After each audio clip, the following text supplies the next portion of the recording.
Now, please, I'd like you introduce yourself. Please, maybe some words about yourself. Okay. My name is Stephanie Richards.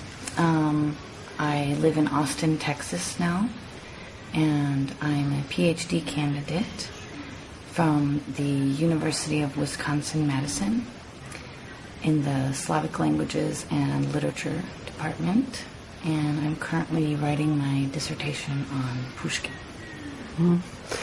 Thanks. Now, please tell me what about motivation. Maybe what influences your choice to study or to learn the Russian language? Please. When I was in high school, I was really into literature, and I read Crime and Punishment by Dostoevsky, and it became my favorite book. And I was really moved by this book and became interested in Russian literature soon after that. And when I went to the university, I started studying the Russian language sort of as a hobby, just because I found it very fascinating and kind of exotic. And are you interested only in Dostoevsky or any other writers of Russia? I'm interested in many writers now. I would say that Dostoevsky was what brought me to Russian literature, but now I'm writing my dissertation on Pushkin, and I've studied so many great writers from the Russian tradition, like Anna Akhmatova, I love, and what do you love more? Just lyrics, or just reading novels or some short stories of Russian writers? I really, really love Russian novelists. I mean, I think they write the best novels in the world. It's your opinion. Yeah. Okay. But I also like lyrical poetry. Lyrics are easier for us foreigners to read as well because they're shorter. Yeah, I see. And you just read in Russian or just some translations in English? Well, for our academic work, we definitely try to read the original as much as possible. Mm-hmm. And we do our best with that. Sometimes I'll use a translation if it's a really long novel. I might read it in English primarily and then use the original as a reference, sort of. But when we're reading poetry, we definitely only read the original. And what about methods of teaching? Being at your lessons, I noticed that it's really great. I practically use the same methods, but it's a pity that our young teachers are not here. I'd like them to be at your lessons, to take some interesting ideas from your lessons. And just I wonder if you are taught methods at Wisconsin University, or just you have inherited maybe from your teachers of school? Well, I would say, yes. First of all, yes, we are trained in methods. We have, before we start teaching or during our first semester of teaching, it's mandatory that we take a methodology course on how to teach a foreign language. For how many years, maybe? It's actually only for one semester. For one semester. And preparing for just these classes, where have you taken the material? Who helped you to prepare? Maybe to find the material for this in Pушкиногорье? Yes. Well, I found most of it myself. I've taught English before. I taught English for 4 years in Moscow and in Italy. And so I used my own knowledge of how to teach the English language, and then I just kind of went online and found some good exercises and adapted them, and I also found some texts that I thought would go well with the topics that we had assigned already, because we had already chosen topics that we wanted to cover. So I based my materials on those topics and adapted some texts. Okay, and just what about learning, how old you should be to start learning any foreign language, just as early or as young as you are, or just as early as possible. As early as possible. Why? I think we should just from listening, from sounds, or from letters, or from the alphabet, as we do sometimes in our schools. What is better to your mind? I think that if you start learning languages earlier, that you don't even need as much formal instruction, because you're kind of like a sponge, you know, you can pick it up without having too much formal instruction. I mean, the older you get, I think the more difficult it becomes, of course. I think you know this from experience as well. I know it from trying to learn Russian. I mean, it's so difficult to learn once we get older. So I would say that, you know, the earlier the better. Starting from, I mean, I think that from the very beginning, you have to try to incorporate as many modalities as possible. So listening, writing, speaking, all of the modalities, like as much as possible, and try to do them equally. Equally. Because I think grammar is often emphasized more than speaking, for example. Yes, in our schools, because students should pass exams. Of course. And just writing simply tests. Of course. Maybe because of that. Yeah. But I quite agree with you. Just it should be done equally. At least we should try. I mean, we should try. It's always difficult to do everything equally, because grammar is the most, I mean, it's the thing that we can grab onto, right? It's the thing that we can make the lessons about all of the time. And just as I promised to ask you about your favorites, what was your favorite subject at school? When I was in high school?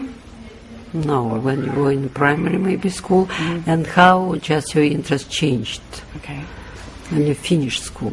Well, I must admit that I knew at a very young age that I wanted to be a professor. So I, even in middle school, you know, like 6th grade, 7th grade, I was really into English class. So reading and writing essays, and I was a good writer. So I just kind of took this path very, very early. And then when I finished, well, and then I had excellent English teachers in high school who really were able to foster my abilities and my natural inclinations towards literature and writing.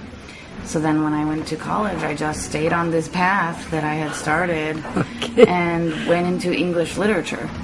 And just do you write some stories or lyrics yourself? No. Have you ever tried? I have, when I was younger. Okay, now you I stop think doing when I was younger and more romantic and less cynical. Okay, maybe. And what about culture shock? As they say, when you arrive in any foreign country, just you feel it. And I wonder what shocked you when you made the first step on the Russian land. Just your first impression, maybe something that has really shocked you, and then what impressed you mostly. What do you remember from your first days here? Okay. The first thing that shocked me was that as soon as we got off of the airplane, about 75% of the passengers lit a cigarette in the airport. Okay. And there were signs everywhere that said, "Здесь не курят." No smoking, no smoking everywhere. But they did it. But they did it anyways. Nobody cared. Nobody and cared. I was like, oh my goodness. I can do it myself, yes. If nobody. And what about your country? If you arrived in your airport and began smoking, should you pay fine? They would Or probably... the policemen also don't pay attention? No, I'm sure you would get in trouble. I don't know. I don't know what would happen to you, because it's been so long that this has been prohibited. It's been prohibited for so long that I can't imagine anyone doing it. Okay. You just obey laws of your country. And here, everyone, if you notice, just breaks laws. Okay? And what impressed you, really? Okay. Would you like to take it from here to your motherland, maybe? You like it here? Yeah, that's a difficult question. I really made some wonderful friends in Russia when I lived here for about 2 years. No, you have been living here for 2 years? Before. Before. I lived in Moscow for about 2 years. Oh, okay.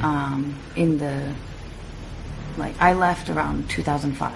You lived in a family? No, I first lived in the dormitory at MGU, and then I lived with some friends, and then I had my own apartment. So, but I made some really lasting friendships, and the Russian idea of friendship and the way that,